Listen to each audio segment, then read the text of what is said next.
Eu saúdo a todos com a paz e a graça de nosso Senhor e Salvador Jesus Cristo. Nessa gravação de vídeo, áudio, eu quero trazer aqui a temática sobre as duas multidões encontradas em Apocalipse, capítulo 7, do versículo 1 a 8, aonde lá está narrada, revelada sobre a multidão terrena que diz respeito aos filhos de Israel, 12.000 de cada tribo, contando aí 144.000 nessa multidão, onde ela é terrena, limitada dentro daquele chamado e eleição de Deus para salvação, preservação e vitórias daqueles 144.000 varões que a Bíblia afirma claramente e que eles são israelitas. No entanto, a partir do capítulo 7, versículo 9 em diante, nós temos uma segunda grande multidão, aonde João Evangelista os vê debaixo, diante do trono de Deus e do Cordeiro, onde eles aclamavam por justiça na presença de Deus, pelo sofrimento dos seus irmãos que sangravam, que morriam por conta daquela grande perseguição, daquela grande tribulação que dá-se nessa dispensação da período tribulacional. Eu quero aqui, desde já, dizer que existem as dispensações, que são 7. Eu vou fazer menção aqui de duas delas: a dispensação da graça, destinada única e exclusivamente para a igreja de nosso Senhor e Salvador Jesus Cristo, formada por gentios, e dentre estes gentios, neste período pré-tribulacional, há sim uma pouca participação de alguns judeus que viram, ouviram e creram na pregação do Evangelho, aceitando, confessando a Cristo Jesus como seu único e suficiente Salvador, ficando assim participante da dispensação da graça, ou seja, onde a igreja ela está isenta daquela grande perseguição tal nunca vista, aquilo que é citado pelo próprio Senhor, pelo apóstolo Paulo, dentre outras passagens bíblicas, aonde fazem menção, apontam, afirmam que a igreja de hoje, a igreja do período da graça, ela não participará do período da grande tribulação, visto que as promessas para a igreja são promessas celestiais, são promessas que o próprio Senhor Jesus, constituindo ali os 12 apóstolos da igreja, os 12 apóstolos que foram chamados para dar continuidade à sua igreja aqui na terra, o Senhor Jesus Cristo, ele mostra claramente aos seus seguidores que todos aqueles apóstolos, eles eram de origem judia, né? Eles eram verdadeiros israelitas, inclusive o apóstolo Paulo, né?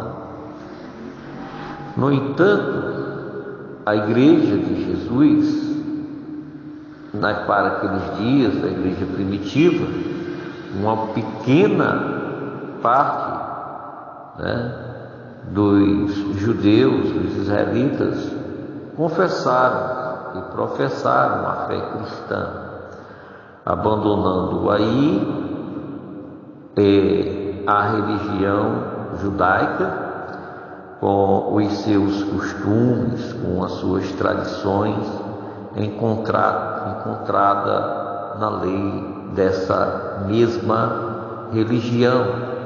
Esta religião judaica, o judaísmo, ela foi constituída por Deus, quando Deus chamou Moisés da terra do Egito e lá no Monte Sinai entregou ali as 2 tábuas contendo os 10 mandamentos de ordenanças de Deus, que é chamado também de decálogo da lei.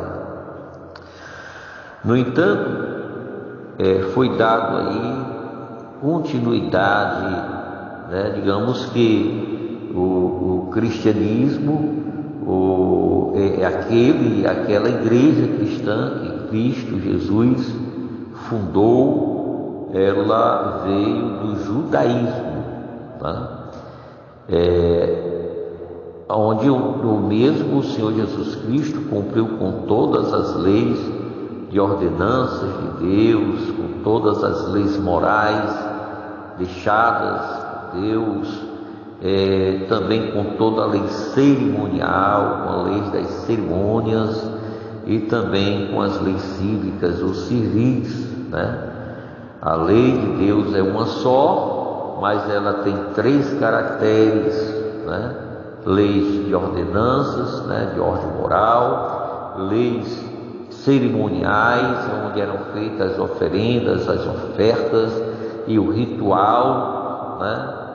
De sacrifícios diante do altar da casa do Senhor, ali na porta ali do átrio exterior, adentrando o tabernáculo, que era o lugar santo, onde estava ali o altar do incenso, onde estava ali a mesa dos pães asmos, onde ali estava o candelabro com as 7 taças de ouro, né, que queimava com azeite de noite e de dia, e juntamente com a oração dos sacerdotes levitas. Existia também uma segunda parte do antigo tabernáculo, ou terceira parte, né, aonde estava ali, era o lugar santíssimo, separado do lugar santo por uma cortina, né, uma verdadeira obra de arte, né, uma verdadeira riqueza e glórias para o Senhor, né, atribuídas ao Senhor, que separava o lugar santo do lugar santíssimo, aonde ali estava a arca do tesouro, com aí 2 imagens de 2 querubins, né, aonde uns estavam com o rosto virado um para o outro. Estava ali também as tábuas dos 10 mandamentos e também o cajado de Arão. Aí está onde o sumo sacerdote, o sacerdote dos sacerdotes, entrava ali uma vez por ano para apresentar diante de Deus sacrifício por si mesmo e depois apresentar sacrifício por todas as tribos do povo de Israel, né? Caso ele estivesse indigno, né, era amarrado uma corda sobre o mesmo, e caso ele estivesse indigno de adentrar no lugar santíssimo, ele seria fulminado, morto, né, no mesmo instante. A ira de Deus caía sobre esse sumo sacerdote e ele morria. No entanto, a verdade é que por Jesus cumprir com todas essas leis, né? Leis de ordenanças de Deus, de ordem moral, leis cerimoniais e leis cívicas, né? Saindo assim de dentro do judaísmo, o cristianismo. Jesus, ao cumprir com todas essas leis estas, que homem nenhum na face da terra conseguiu cumprir na sua totalidade, somente Cristo, né? Que diz que a lei era a sombra das coisas vindouras, somente Cristo Jesus, né? A lei apontava para Cristo Jesus, para a vinda de Cristo Jesus, né? Então Jesus Cristo veio a este mundo, né? Em Mateus capítulo 1, versículo 20, diz que ele veio trazendo salvação para o seu povo. Quem era o seu povo? O seu povo Israel, né? Mas o seu povo Israel foi uma minoria, né? O qual os recebeu. Não foram todos, tá? Obviamente que não, né? Em João capítulo, se não me falha a memória, mesmo, capítulo 1, versículo 1 e 12, diz que Jesus veio para o que era seus, versículo 11 e 12, né? E os seus não receberam, mas a todos quanto, né? Você, independentemente de etnias, de povos, tribos, línguas e nações da terra, independentemente de quem seja, mas a todos quanto receberam, Deus deu-lhes o direito de serem feitos filhos de Deus, ao saber os que creem no seu nome. Dentro dessa perspectiva, né, é provável, né, aí que Cristo Jesus, que é o Cordeiro de Deus que tira o pecado do mundo, de João capítulo 1, né, ele é o Cordeiro de Deus que tira o pecado do mundo. No entanto, esse Cordeiro de Deus que tira o pecado de todo aquele que nele crê, mas tenha nele a vida eterna, porque Deus amou o mundo de tal maneira que deu seu Filho unigênito, para que todo aquele que nele crê tenha nele a vida eterna, porque, né, quem crê no Filho tem a vida, quem não crê no Filho, a ira de Deus, né?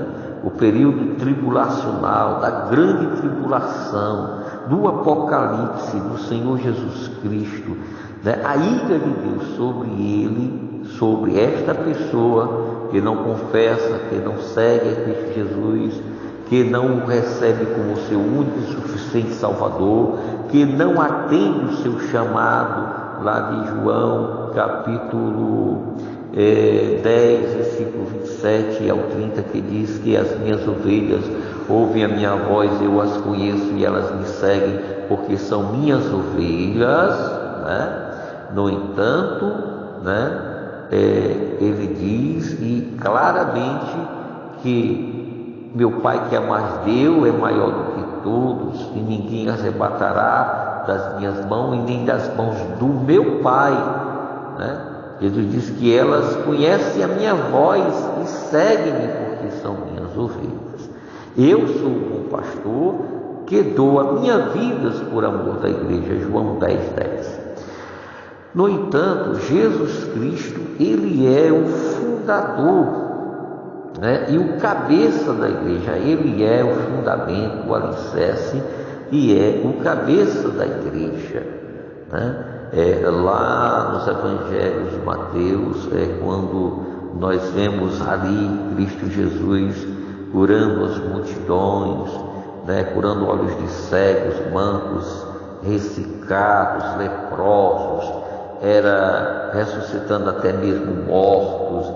As multidões buscavam Jesus Cristo pelos sinais, os prodígios e as muitas maravilhas, né, as quais ele operou e operava, né?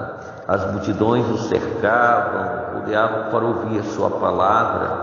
No entanto, quando Jesus adentrou no ensinamento da sã doutrina, no ensinamento do arrependimento, do abandono dos seus pecados, da sua vida despromíscua para com Deus. Aquele povo foram saindo, foram embora, restou só Jesus e os discípulos. Aí Jesus pergunta para eles, se eles não querem, os discípulos não querem ir após aquela multidão que o abandonou de forma tão ingrata, pois elas estavam interessadas em outras coisas, menos em se arrepender dos seus pecados e de servirem a Deus. Dentro dessa perspectiva da pergunta de Jesus, Pedro levanta-se e diz: Mestre, aonde iremos e a quem seguiremos, se somente em ti as palavras de vida eterna? Jesus Cristo faz-lhes outra pergunta: quem vós dizeis, pois, ser o Filho do Homem? Então o mesmo Pedro se levanta novamente e diz: Mestre, tu és o Cristo, o Filho do Deus vivo. Jesus Cristo retruca e fala a Pedro dizendo: olha, o que te revelou isto não foi a carne nem o sangue, mas foi o meu Pai que está nos céus. Portanto, Simão Bajonas, eu vos digo que sobre esta pedra, sobre mim, o Filho do Deus vivo, sobre mim eu edificarei a minha igreja, e as portas do inferno não prevalecerão contra ela. Então Jesus Cristo, ele é o fundador da igreja cristã, não dessa grande cristandade que está aí, não dessa grande massa da cristandade que está aí, Obviamente, dentro dessa grande cristandade existe o remanescente fiel, aqueles que seguem, ouvem e obedecem à sã doutrina. Jesus Cristo diz lá em Apocalipse, capítulo 3, versículo 10: porque guardastes a palavra da minha paciência, da minha perseverança, a sã doutrina, os ensinamentos que eu vos dou, que eu vos dei, eu também livrá-lo-ei da grande tribulação que há de vir sobre o mundo inteiro. Mas, muito bem, sobre esta grande multidão de Apocalipse, capítulo 7, versículos 1 ao 8, e Apocalipse, capítulo 7, do versículo 9 em diante, ali dá-se, e é mencionada duas grandes multidões, uma com as promessas terrenas, e outra com as promessas, celestial. Uma João a viu no céu, outra João a vê na terra. São duas grandes multidões, e há diferença entre essas duas grandes multidões, como há uma grande diferença entre as interpretações pré-tribulacionistas e as demais interpretações, tanto preterista como pós-tribulacionista, como mid-tribulacionista, como também a interpretação modalista e assim sucessivamente. No entanto, eu quero deixar aqui Mateus 24, versículo 9, iniciando aqui a abordagem sobre a igreja verdadeira, aquelas duas grandes multidões mencionada ali em Apocalipse capítulo 7, que diz assim, Mateus 24, versículo 9: então sereis entregues à tortura, vos matarão e sereis odiados de todas as nações por causa do meu nome.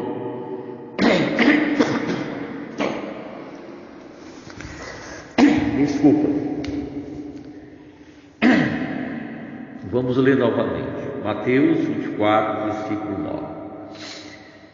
Então sereis entregue à tortura, e vos matarão, e sereis odiados de todas as nações por causa do meu nome. Aqui no versículo 9 diz: vos matarão, né? Algo referente a Apocalipse capítulo 6, versículo 9 ao versículo 11, onde ali nós temos o quinto selo, a abertura do quinto selo, né? E dos mártires que ali são relatados com a abertura daquele quinto selo, onde mais uma vez essa hermenêutica bíblica é referente aos israelitas e não para a igreja dos dias atuais, no período dispensacionalista da graça.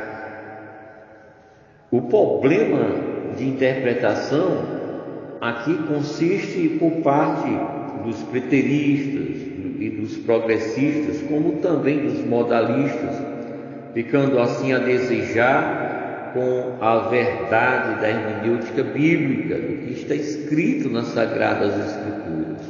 Uma coisa é você ler o que está nas Sagradas Escrituras, e uma segunda coisa é a exegese, ou a verdadeira interpretação da mesma, né? De Apocalipse é bom de se observar aqui, né, que tanto o preterismo quanto o continuismo, bem como o espiritualismo, são teologias desconexas com o veredito bíblico. A exemplo disso, nós temos a teologia sistemática da substituição, onde a mesma generaliza as profecias apocalípticas, sem fazer separação entre a igreja e Israel.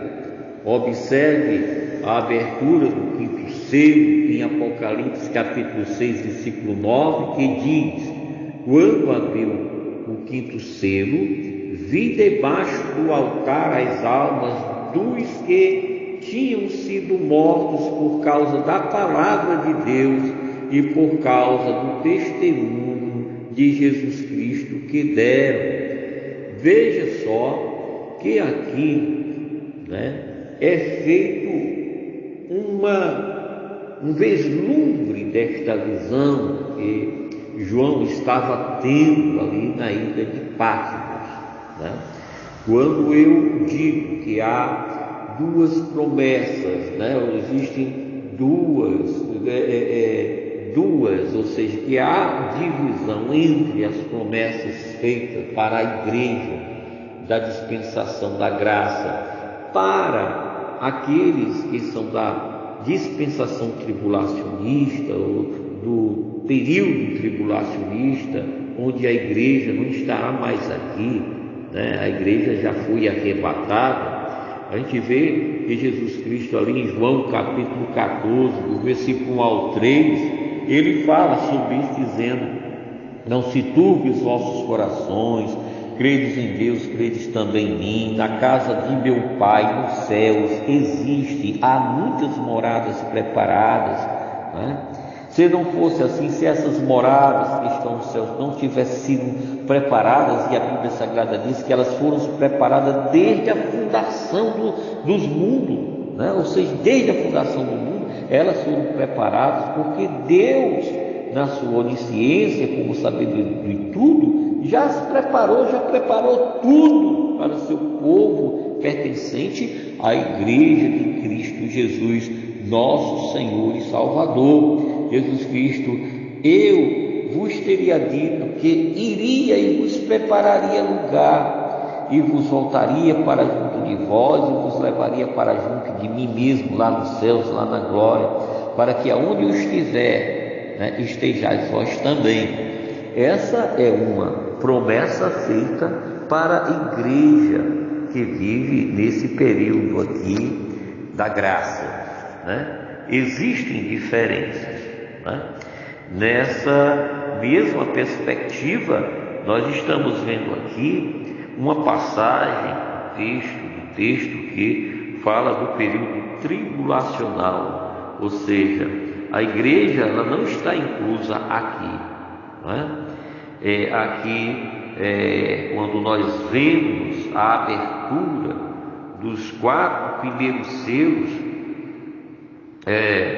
forma uma única percepção quanto o que está prometido por Deus ao seu povo Israel.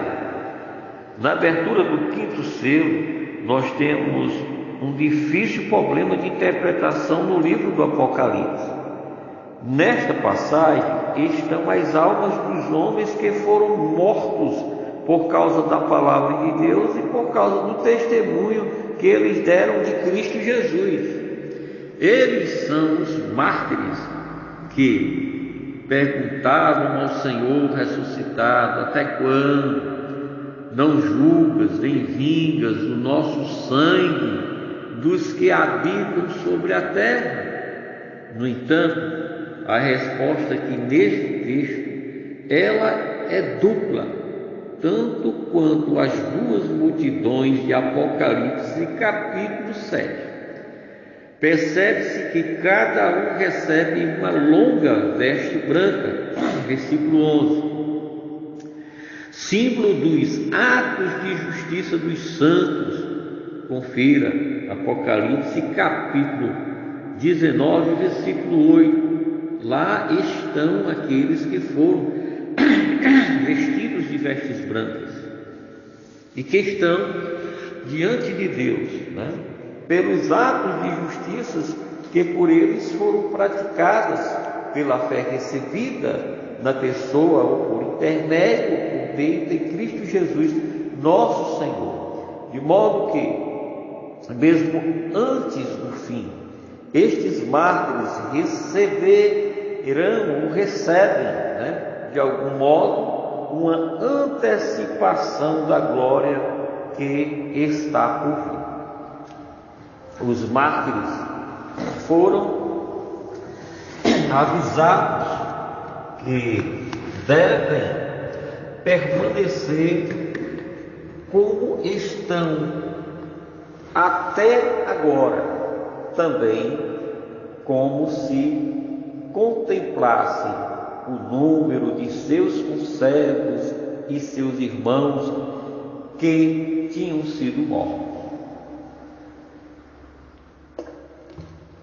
Embora não seja especificado em que tempo esses mártires devem ser colocados, mas no 6º selo certamente fala de forma tamanha, né, essas visões que João tem no céu, que jamais foram vistos por outros, né, na história do judaísmo, ali com os profetas, né, e também contemplados pelos apóstolos, a não ser o apóstolo João, que recebe esta visão, né, mas que acontecerão no fim desta dispensação tribulacional. No fim desta dispensação tribulacional acontecerá tudo isto que o apóstolo João está vivenciando ali, né? Quando arrebatado no Espírito, ele é levado até a presença de Deus e recebe